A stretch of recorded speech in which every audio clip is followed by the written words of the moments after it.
I'd like to start this video with a little bit of a disclaimer. I am not a massive Alfa Romeo fan. I feel quite neutral about the brand. I'm not one of those that fawns over anything and everything that they create and believes that they can do no wrong. I am not Alfisti, not by any stretch of the imagination. But here's a little bit of a warning. I'm about to gush.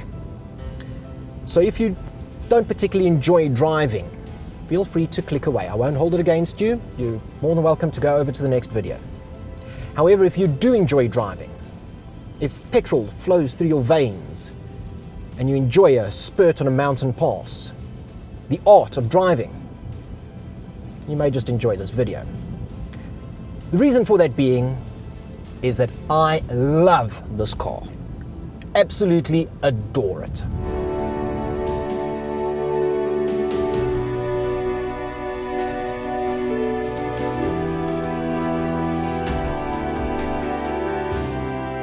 It is a D-segment executive saloon, so it's going up against the likes of the 3 Series BMW, the C-Class Mercedes-Benz, and the A4 from Audi.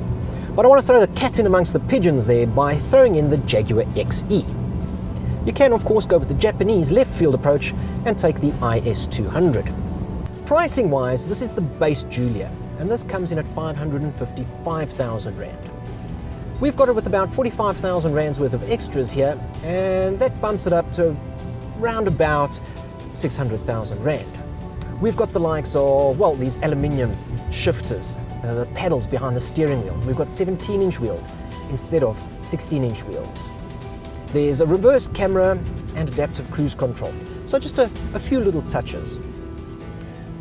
This makes it really competitively priced when you consider the German options lists and the prices associated with that. But what else do we get with the Alfa Giulia? Well, we get these half leather seats, and they're really nice. We've got digital climate control. We've got this 6.5-inch infotainment system. It's operated with this rotary dial down here. Not too bad. It takes a little bit of getting used to, as with most systems. And you can, of course, spec an 8-inch screen there instead, and that'll have navigation. In front here, we've got a multifunction display, and that's going to give you a variety of information depending on what position you have this dial in. And this is your DNA switch, and that stands for dynamic, natural, and advanced efficiency. Yeah, I know, they went with advanced efficiency because they needed to make DNA. It's the Italians, what do you expect? But I really love the fit and finish of everything. It is fantastic. It's not as cluttered as the Audi offerings, but it lacks a little bit of the depth that you're going to get in the BMW offerings. They've got a little more depth, a little more surface changes. This one isn't bad. We've got sort of, I don't know if it's brushed aluminium or imitation wood grain, but it's a nice touch. Overall, it really, really does feel good. And of course, I mentioned these paddle shifters, and these are just phenomenal.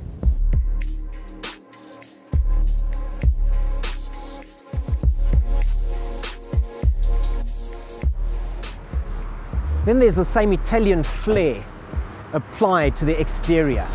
It is so stylish. It's beautiful. It's not overly aggressive or in your face. It's purposeful, yet demure. It's got a coefficient of drag of 0.25, and that makes it super slippery and really efficient. But I'll give you a moment just to take it in.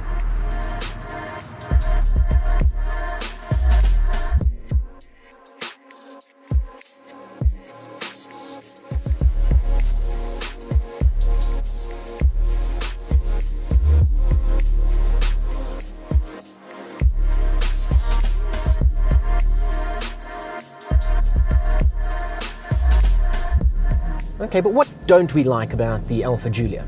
Well, to start with, the brakes. They're a little bit snatchy and they lack a progressive feel. But that could just be the model that I'm driving here, because I don't remember them feeling like that on the launch. Other than that, well, the wheels look a little bit small. Yes, they've sacrificed appearances in the name of comfort, but what an anti-Italian thing to do, going for comfort over style. Other than that,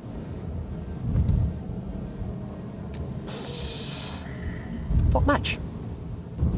And then we get to the best bit, under the hood.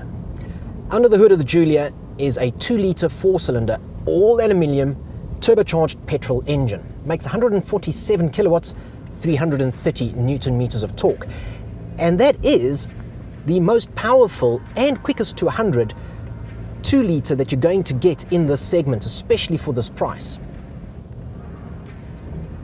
Now, it is mated to an 8-speed gearbox, and I must say, it's quite a cracking gearbox. In manual and dynamic with these paddle shifters, it's really enjoyable to drive. Each and every pull on the pedal just gives you this little shove in the back. Just lets you know that you've changed gear. It really is fantastic. Now, it sends this power through a carbon fiber prop shaft, and I think you see where this is going, because it's going to the rear. Yes, hallelujah. Alfa Romeo is making rear-wheel drives again. None of this understeery front-wheel drive nonsense. No, sending power to where it belongs, the rear. And that makes it exciting and engaging to drive. Combine that with a double wishbone front suspension that helps keep the front wheels as planted and level as possible throughout the corners, as well as the 4.5-link rear end, which is all new, and you've got a fantastic driving experience. The weight distribution, near perfect 50-50, makes this such an enjoyable car to drive.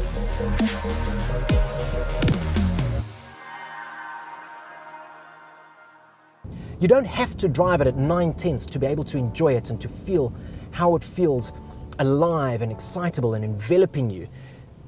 Any speed, anywhere, this car is just alive. It's got a persona, it's got a character to it.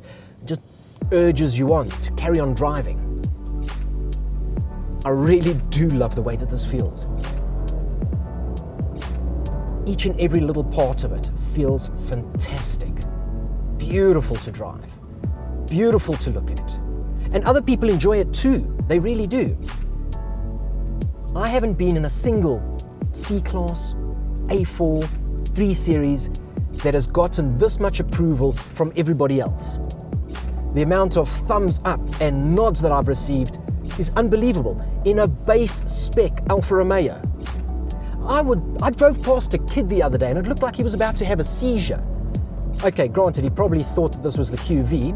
Sorry to disappoint you, dude, but still, people love this car, and I love this car. So I will go on record and say it. If you're in the market for an executive sedan and you do not consider the Alfa Romeo Giulia, you're a moron.